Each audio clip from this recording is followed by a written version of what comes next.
Hey everybody, I'm going to go ahead and get started. Tonight what we're going to be focusing on is doing one sample tests of means and proportions. And so I have a couple of different exercises that I'll be going through in Excel, and I'll post this Excel spreadsheet as soon as the session is over.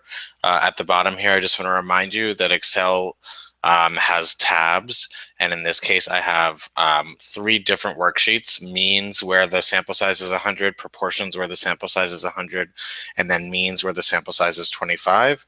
And then each of those also has an answer sheet as well for after you have some time to try this out on your own. Okay, so the first one that we're going to be working on is one sample means when the sample size is equal to 100. And the first exercise says, let's say that the population of US adult men has an average body mass index of 27. We've just finished collecting data on a sample of 100 New York City men and find that they have an average body mass index of 26.2 and a standard deviation of 3. Is there evidence that New York City men have a different body mass index than the US population of men in general? Significance should be set at alpha equals 0.05. And so the first thing you should automatically know when you see that is that alpha equals 0.05 means a 95% confidence interval will be used. Okay. So the first thing that we want to do, the first step, is to state our hypotheses. And so in this case, I have put in italics the key word here that you need to pay attention to in creating your hypothesis. When you're doing exercises and when you're doing the exam, obviously these things are not typically going to be italicized for you. You need to learn to spot these and pay attention to them. But so in this case, the word is different. And so different doesn't imply any direction. It doesn't imply greater than, it doesn't imply less than. And so all we need here is that the null hypothesis is that the sample mean is equal to 27, which is the population mean. So what we're saying here is the null hypothesis is that the sample mean and the population mean are the same. The alternative hypothesis here, when all we're asking for is whether it's different, is simply the sample mean is not equal to 27. If I had said less than or greater than, then our alternative hypothesis would be one-tailed. And in that case, we would use either the sample is greater than or the sample is less than. But in this case, for right now, we're just focusing on a two-tailed test where all we're testing is whether the two are different. Okay, so the first thing that I want us to do is take a little bit of time and fill in some of the information that we have from the question. Again, I always think it's really important for you to fill in this information, A, because it helps to orient you to the question, and B, because then it allows you to use these values within your formulas in Excel. So the first thing we want is the population average. And so in this case, we read that the population of US adult men has an average body mass index of 27. And so our answer here is 27. Then we want our sample average. And we can read here, we've just finished collecting data on a sample of 100 New York City men and find that they have an average BMI of 26.2. So the answer here is 26.2. We need our sample standard deviation, which again is given to us in the question, a standard deviation of 3. And then we get to our first calculation. So the first thing that we need to do is calculate the standard error for this sample. And if you recall, the standard error is simply the standard deviation, the standard error of a mean is simply the standard deviation divided by the square root of the sample size. So the sample size in this case is 100. If you automatically recognize that the square root of 100 is 10, you could also just type 10 in here. But for our sake, I'll type in the square root of 100 just to remind you yet again that Excel has an automatic square root function.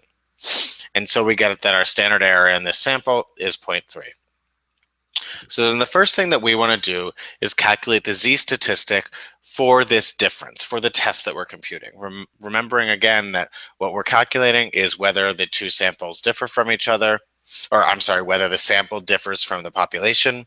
And so the z-statistic is going to simply be the distance between those two numbers divided by the standard error of the sample. And so we're going to do here the sample average minus the population average, and we're going to divide that by the sample standard error. So our z-statistic here is negative 2.667. the next thing we're going to do is calculate our left-tailed p-value for this. And so a p-value is simply the proportion that corresponds to the value that we're looking for. And so I'm going to pull up my list of functions here. And remember that, so what we want here, a p-value is simply a proportion. And so what we want is a proportion, or a probability, I'm sorry. And what we have is a z-statistic. So then we automatically know that this is the function that we need, norm.s.dist. So equals norm.s.dist. And then we put in our z-statistic. And then we indicate whether or not we want it to be cumulative. In this case, of course, we do want this to be cumulative. So our left-tailed p-value is 0.004. This is the proportion of individuals in the sample that are to the left of the z of negative 2.667.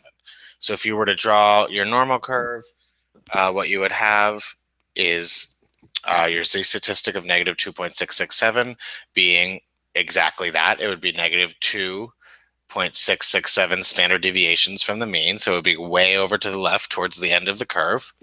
And what this is telling us is that to the left of that value, we only have about 0.004% of the sample in that area under the curve.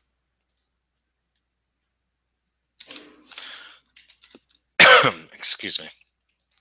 So the next question we have to ask ourselves when we want to calculate the total p-value for this statistic is whether we're conducting a one-tailed or a two-tailed test.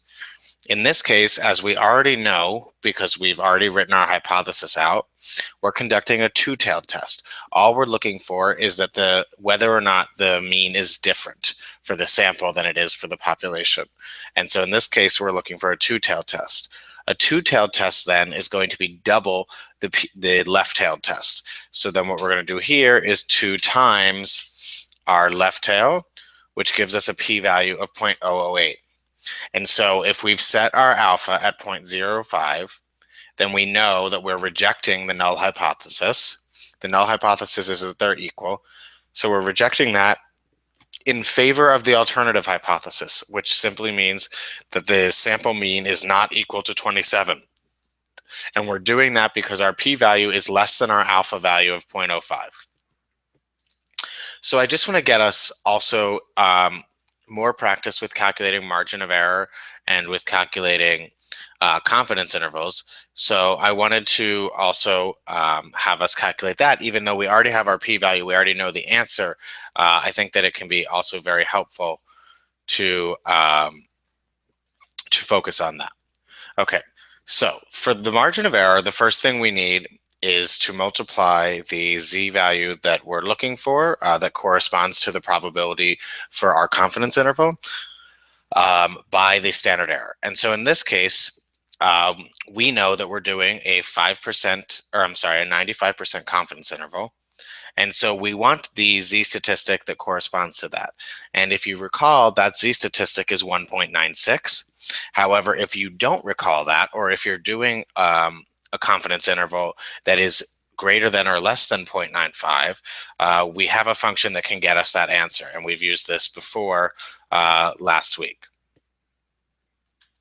So we do norm.s.inv, and then we give it the probability. And so in this case, the probability that we want to use is, so we want a 5% confidence interval, or I'm sorry, a 95% confidence interval, which means that the probability we want in each tail is 0.025. And so if I do 0.025 here, it's going to give me a negative number, which is not ideal. And so what is easier to do is 1 minus 0.025, or if you want to calculate that in your head, that's simply 0.975. But if you do 1 minus 0.025, then you're going to get a positive number here. If you were to do just 0.025, you would get a negative number, and it would throw off your margin of error, because then you'd need to add the negative to get the lower bound, and you need to subtract the negative to get the upper bound. And so I would recommend, just to avoid that confusion and not getting a negative z-statistic here, that you do 1 minus 0.025. And then recall, so this is going to give us 1.96, which is not our answer, but I'm just going to press enter quickly so that you see that we get 1.96 here, which again, we know is the z-statistic that corresponds to a 95% confidence interval where we want 2.5% of people in each tail. But however, if we want to get the margin of error, we need to multiply that by our standard error. So now we get that our margin of error is 0.588. And so the next thing that we want to do is add and subtract that margin of error from our sample average in order to get our confidence interval for this sample. So we have our lower bound is going to be the sample average minus the margin of error. And our upper bound is going to be the sample average plus our margin of error. And it's as simple as that. And so then we already had our p-value. And so we already knew here that the answer was that we reject the null hypothesis in favor of the alternative hypothesis that the sample mean is not equal to 27. Another way of putting that is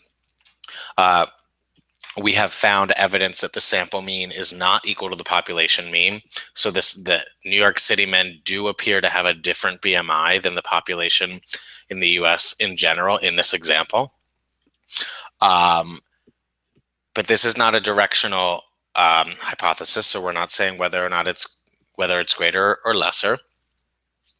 But the other way to get that answer is to look at the confidence interval. If the confidence interval crosses the value that you are testing, in this case 27, then what you have is a non-significant result and you would accept the null hypothesis. If the confidence interval does not cross the test value, so in this case 27 does not fall anywhere in between 25.6 and 26.8. 27 is greater than both of those numbers, so it is not within our confidence interval. And that also tells us that we are rejecting the null hypothesis in favor of the alternative hypothesis. So looking at confidence intervals will give you the same answer, but the difference here is that confidence intervals will show you this range, whereas p-values give you a sense of how far away you are from your alpha level. Okay, so I have another example with means using a sample of 100. And in this case, our new example is that we have a population of US adult women who have an average body mass index of 23. We've just finished collecting data on a sample of 100 New York City women, and we found that they have an average BMI of 22.3 and a standard deviation of 3. Is there evidence that New York City women have a lower BMI than the US population of women in general? Significance in this case should again be set at alpha equals 0.05. So in this case, our null hypothesis is going to look very similar. Our null hypothesis is simply going to be the sample mean is equal to the population mean of 23. So I'll put in here the population mean. Our alternative hypothesis. Now, again, I italicized this word for you so that you'll catch it, but you need to learn to notice these things yourself. We need to know if there's evidence that New York City women have a lower BMI than the US population in general. So what we're testing is that the sample mean is less than 23, which is the population mean. Okay, so then we're just going to fill in our information again. So our population average was 23. Again, that's written right here. Our sample average was 22.3. Our sample standard deviation was given to us and it's 3. And then we calculate our standard error. It's our sample standard deviation divided by the square root of the sample size, which again, in this case is 100, which means that this value is 10. So it's just 3 divided by 10, 0.3.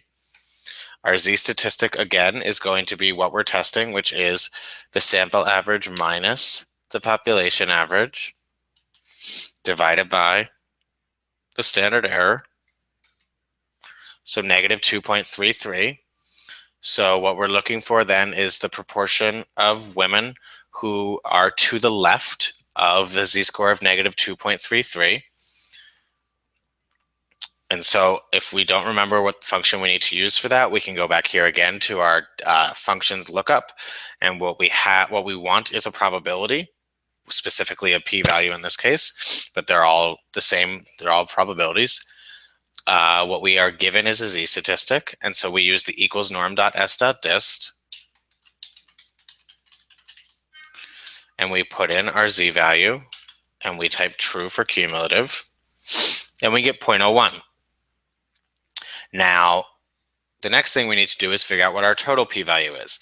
If we have a two-tailed test, then we need to multiply the left p-value. If what we have is a one-tailed test, then the p-value for our total test is actually identical to the left-tailed p. And so in this case, we are doing a one-tailed test.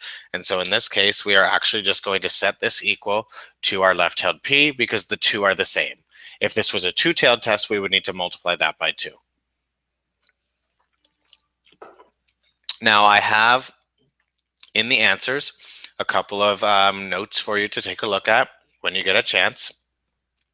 And then we can move on to proportions. So let me zoom in a little bit so that it's easier to see from home.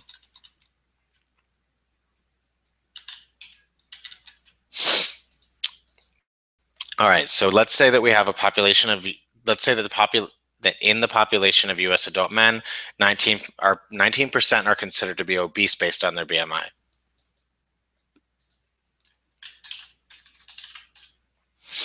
We have just finished collecting data on a sample of 100 New York City men, and we found that 16.1% are considered to be obese.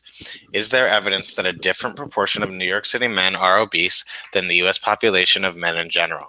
Significance should be set at alpha equals 0.05. So here we go again.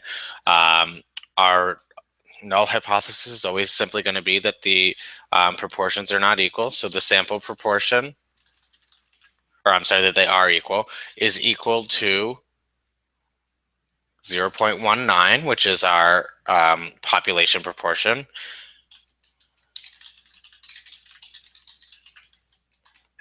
Our alternative hypothesis, again, I've italicized the word here. Different means two-tailed. So the sample proportion is not equal to 0.19. We're going to type in the population proportion here, which is 0.19.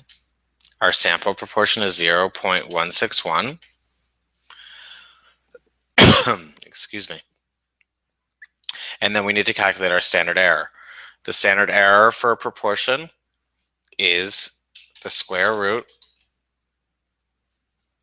of p times 1 minus p, and remember we're using our sample p here, divided by the sample size of 100.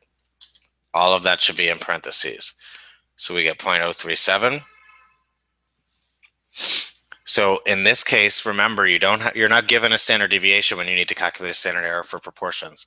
You know the standard error for proportions because it can all be calculated based off of the sample proportion.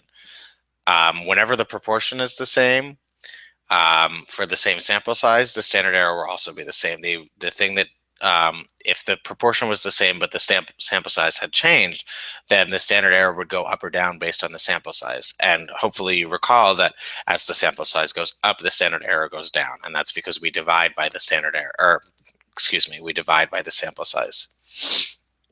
Okay, so next we're going to calculate our z-statistic for this hypothesis. And so this is simply going to be the sample proportion minus the population proportion divided by our standard error. And then we need our left-tailed p. And so again, if we forget what we need, we go here to our table and we say what we need is a probability, what we have is a z-statistic. So again, we're going to use equals norm.s.dist. And we're going to put in our z-statistic. And by the way, as I've said before, I always like to get you thinking, so that these aren't just meaningless numbers. This z-statistic represents something. It represents going to the left of the mean when you're looking at the normal curve, going to the left of the mean about 0.8 standard deviation, so not even a full standard deviation. And what we're looking for as we're calculating this p-value is the proportion of people who fall into the portion of the curve that's to the left of this value. and that proportion is 0.215. So about 22% of the population falls lower than this z-statistic on our normal curve. And so then do we have a one-tailed or a two-tailed test here? The alternative hypothesis is simply that they're not equal. It's not a directional hypothesis. And so we have a two-tailed test. And so what that means is we need to multiply our left-tailed p-value by 2. And so our total p-value is 0.43. This total p-value is obviously quite a bit larger than our alpha of 0.05. And so in this case, again, we are going, or sorry, not again, we have not done this before. In this case, we actually are going, we're failing to reject the null hypothesis. And so the evidence in this case suggests that the sample proportion is equal to the population proportion, at least within the level of confidence that we have set of 95%. Okay, so then again, I just want to get us comfortable calculating the margin of error here. And so the margin of error, again, the first thing that you need is the z-statistic that corresponds to the level of confidence that you want. And so in this case, we've set 95% confidence. So we might remember that that z-statistic is 1.96. However, if we don't remember that, then we can get that level. We can get that probability by just doing equals norm.s.dist, or I'm sorry, norm.s.inv. Let's just look at this again, just to get you used to looking at this. So what we want is a z-statistic. What we have is a probability, and that probability is, in this case, we're going to do 1 minus 0.025 again, because we want a 95% confidence interval, so alpha equals 0.05. You have to divide 0.05 in 2 in order to get the two-tailed test. And so we're going to do norm.s.inv. And the probability that we're going to do is 1 minus 0.025. Now, if you can't remember why we're doing 1 minus 0.025, then add in another step here to remind yourself. You can also do 1 minus 0.05 divided by 2. 1 minus 0.05 is going to give you 0.95. Or I'm sorry, not 1 minus 0.05 divided by 2. Or yes, I'm sorry, 1 minus, excuse me, 0.05 divided by 2 is going to give you 1 minus 0.0275. And so that's another way of doing it if you don't remember why we're dividing 0.05 by 2. But you can just do 1 minus 0.025, if you recall that. And then recall, again, this is going to give us 1.96, but that's not what we need. We need to also multiply that by the standard error in order to get our margin of error. And so now we have a margin of error of 0.072, and we subtract that and add that to the mean. So we're going to take the sample, or I'm sorry, the proportion. Take the sample proportion and subtract the margin of error to get the lower bound.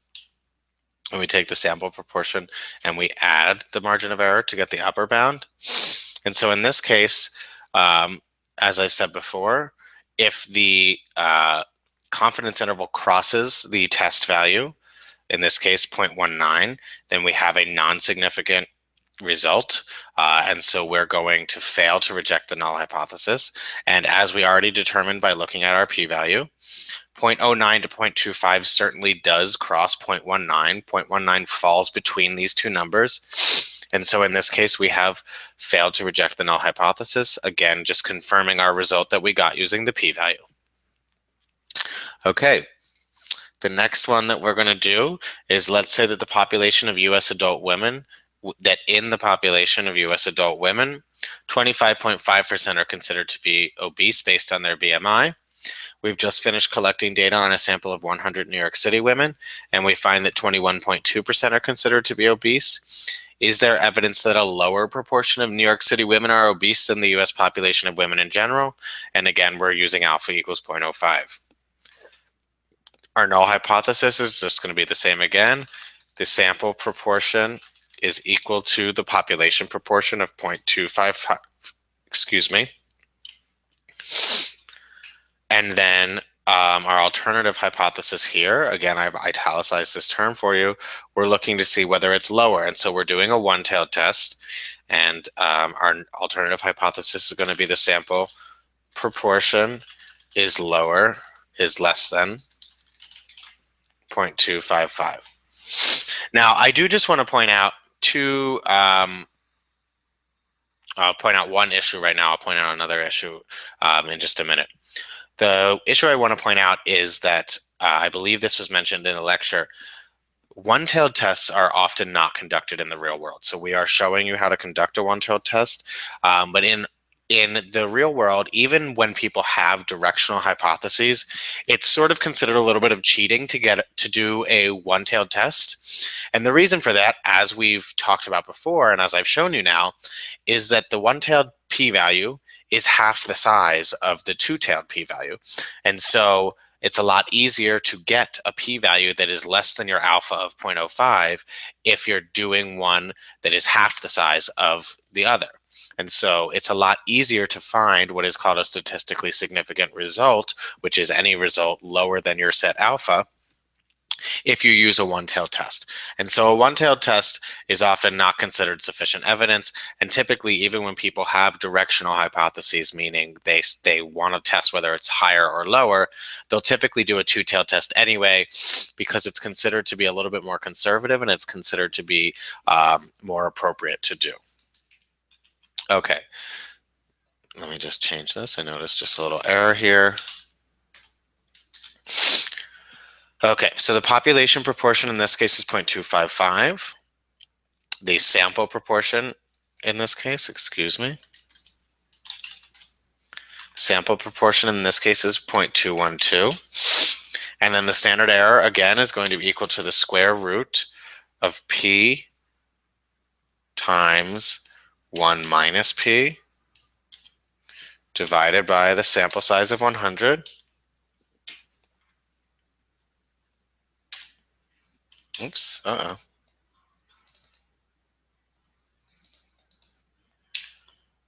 There we go. And then we're going to calculate our z-statistic for this. And so just recall that our z-statistic is simply our sample proportion minus our population proportion divided by our standard error, negative 1.052. Now this is a very easy one to interpret. What this means is that we are looking for the proportion of people who are approximately 1 standard deviation or more to the left of the mean. So we take the mean in the middle, we move to the left 1 standard deviation. We're looking for all the people that are to the left of that line in the curve. So that proportion we can imagine is going to be pretty big because 1 standard deviation is not very far from the mean. And so to get that left-tailed p, again, we're going to go back here. What we want is a probability or a proportion. And so what we're looking for here is our norm.s.dist again, because what we need is a probability. What we have is a z-statistic. So equals norm.s.dist of our z-value and true. 0.146. So then we need to figure out for our total test, to the test of this hypothesis, whether it's one-tailed or two-tailed. And as we talked about before, this is a one-tailed test. And so the p-value for the one-tailed test is equal to the left-tailed p. We do not need to multiply it by 2. And so our p-value is 0.146. And so that is greater than our alpha of 0.05. And so we fail to reject the null hypothesis. And so the evidence in this case suggests that the sample proportion is not is equal to the population proportion, meaning that the sample proportion is not different from the population proportion, at least given the data that we have and the hypothesis that we were testing.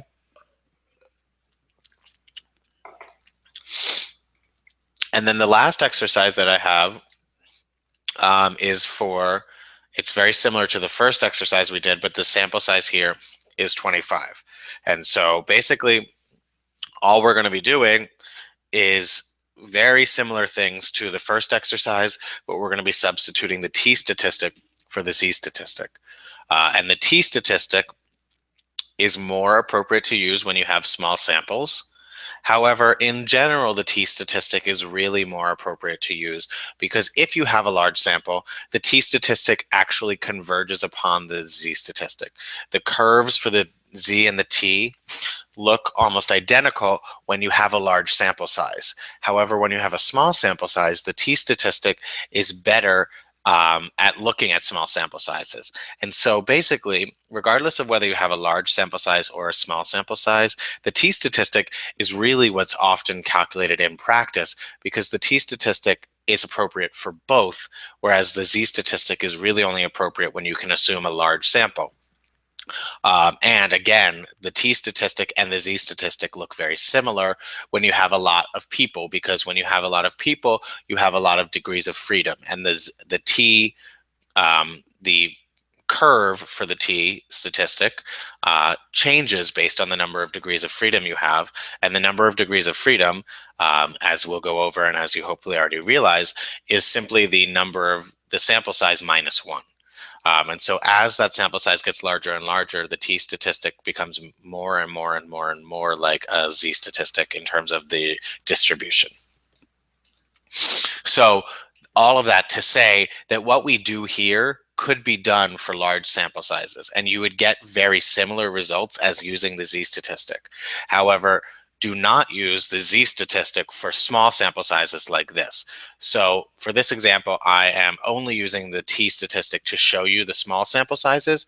However, we could have also done the first exercise using the t statistic.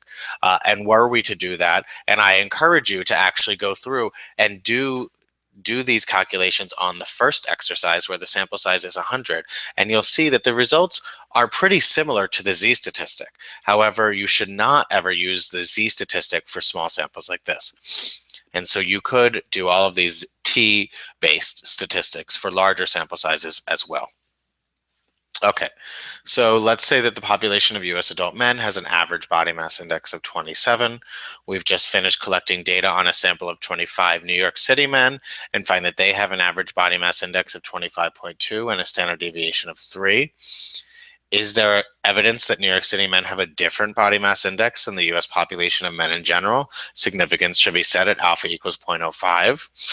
So again, what we're going to be doing here is the sample mean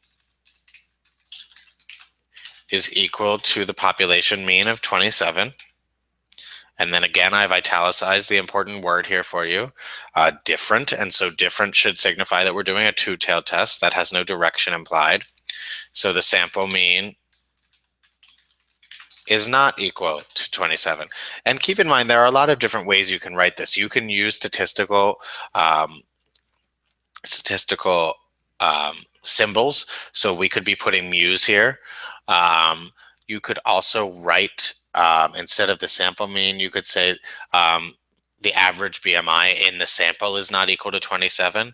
And so there are different ways of phrasing this. The point that you need to get across is equal to 27, equal to the population mean versus not equal to the population mean. So I could substitute the term population mean for 27. There are a lot of different ways that this can be done. The important part is that you get that the null hypothesis is that they're equal, and the alternative hypothesis is that they're not equal. And if it's one-tailed, that the alternative hypothesis gets at the direction in which they're not equal, either that they're lesser than or greater than. Excuse me. Sorry. Okay, so the population average here is 27, and the sample average is 25.2. Sample standard deviation that we were given is 3. And the sample standard error that we're given is, that we're not given that. We have to calculate that. So that is our standard deviation divided by the square root of our sample size, which in this case is 25. So you may notice automatically that the square root of 25 is 5, in which case you can just divide the sample standard deviation by 5. So that would be 3/5. But in this case, I'll put the square root function in there just so that you remember that you can use that.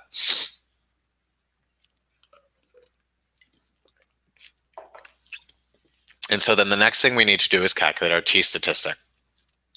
Our t-statistic is the statistic for the differences in the means. And so all we're going to do is subtract the population mean from the sample mean. So we take the sample average and then subtract the population average, and then we divide by the standard error. That gives us our t-statistic for the difference. And then we need to just input what our degrees of freedom are before we can look at the p-value. And so our sample size is 25, and so our degrees of freedom is 25 minus 1, 24. And then we want our left-hand p-value. So let's go over to our chart. So what we want is a probability, and what we have is a t-statistic. And so we want this last row here, t.inv, a function we have not used before. We're going to input our, excuse me, it is up here. What we need is a probability. And what we have is a sample mean to test a population mean, a standard error. So we're going to use t.dist.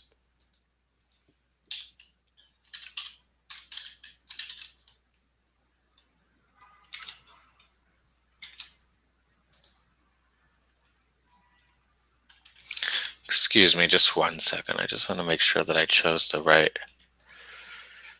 Yes, so unlike here where we were just able to put in the z-statistic, it doesn't seem that we have a similar function for the t-statistic. So so in some ways we didn't actually need to calculate this, because we actually are going to need to take a route where Excel calculates some of this for us.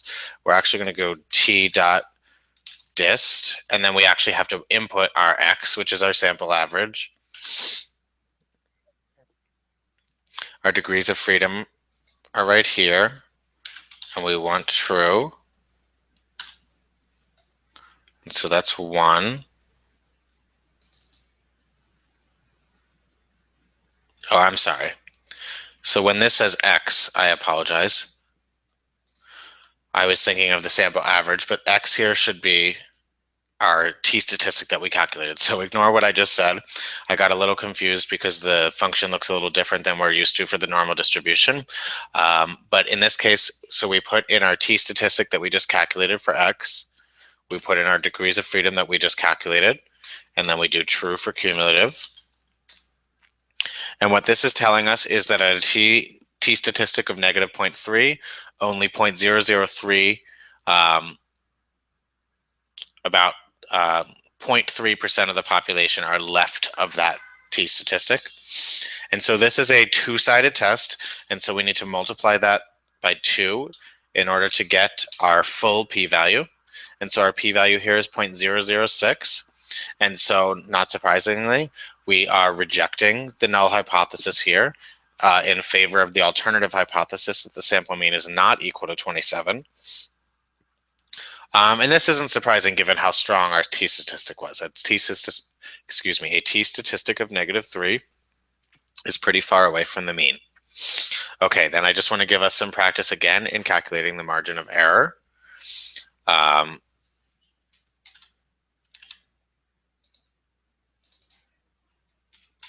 Sorry, I'm not as used to these functions, so I just want to make sure that I'm getting them right before I show you what to do.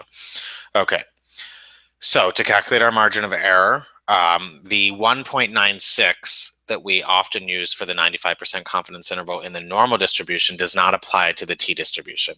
The t-distribution has its own set of numbers, and so do not automatically put in 1.96 here for the margin of error. That's one of the reasons that I've been calculating it with you this entire time instead of just typing that number in, is because if you just get too used to typing that number in all the time when you want a 95% confidence interval, you forget what to do when you need something different than a 95% confidence interval, like a 99 or a 90%. And you also will forget what to do when you need something that is not for the normal distribution. So if we have the t-distribution, then we're going to use a t.im function. The probability, again, is going to be what we always do. It's going to be 1 minus 0.025. And then our degrees of freedom we have right here. And so that gives us the critical value here for a t. So for the t statistic, the 95% confidence interval, the equivalent of our 1.96 for the z statistic is 2.06 for the t statistic. But remember, we need to multiply that by the standard of error to get our margin of error. So 1.238 is our margin of error. And then we're going to get the lower bounds by adding and subtracting that from our sample average. So our sample average minus the margin of error is our lower bounds, and our sample average plus the margin of error is our, is our upper bounds. And so as you can see here, 23 point, well, it's almost 24 and 26.4. Neither of those reach 27. So 27 is not contained within the 95% confidence interval. And so in that case, we know for sure that we are rejecting the null hypothesis, as we already knew from our p-value. Okay, one last exercise, which is just going to be a repeat of this, but with a slight variation, which I'm sure you can guess by now, given the trend that we've seen throughout the rest of these exercises. So let's say the population of US adult women has an average body mass index of 23. We've just finished collecting data on a sample of 25 New York City women and find that they have an average BMI of 22.3 and a standard deviation of 3. Is there evidence that New York City women have a lower BMI than the US population of women in general? Significance should be set at alpha equals 0.05.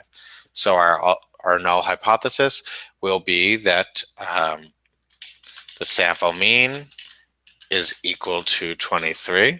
Oops. And the alternative hypothesis, here we have a directional hypothesis, lower. So we're going to say the sample, so one-sided, sample mean is less than 23. Our population average is 23. Our sample average is 22.3. Our standard deviation is 3. And our standard error is going to be equal to our standard deviation divided by the square root of our sample size, which is 25, which is equal to 5. So our standard error is 0.6. The t statistic, again, remember, is just our test of the difference in the means. So it's equal to our sample average minus our population average. And that's going to be divided by the standard error of our sample. Our degrees of freedom is our sample size of 25 minus 1. And so then our left-hand p-value. And so we can go back to our function list here. What we need is a probability. What we have are these t statistics to test. And so we use equals t dot dist. We put in our t statistic. We put in our degrees of freedom. And we say true. And we get that our left-tailed p is 0.127. And now, given that this is a one-tailed test, we actually know that the left-tailed p is identical to the total p. We do not need to multiply that by 2. And so in this case, we have a total p of 0.127. And so we fail to reject the null hypothesis, suggesting that in this case, the evidence suggests that the sample mean is equal to 23 within the 95% confidence bounds that we've set. Just pointing out, again, want to hit this point home really quickly. The reason that people do not typically do a one-tailed test is that this test is much closer to significance than this test, than this times 2, which is what we would have to do for a two-tailed test.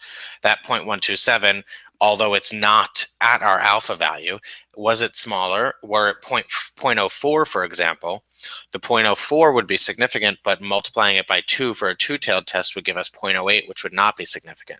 And so again, the two-tailed test is considered to be a more conservative test and less likely to create error, type 1 error. And so that is why in practice, we typically do not use one-tailed tests. Again, just want to hit home the point. These t statistics here can be used when you have a sample size of 100. And in fact, I believe I might actually have, yes, it looks like I did 27, 25.2, 20, oh no, I didn't, sorry. I thought maybe I had done the same means just to show what the difference in sample sizes looked like. But I encourage you to go through and use this sample size of 100 and do all of these things again, but use the T functions and see what that does to your data. Most likely, you won't see much of a change at all. Okay, so that is everything that I have for this evening. I wish everyone luck on the test, and I will talk to you again next week. Have a good night.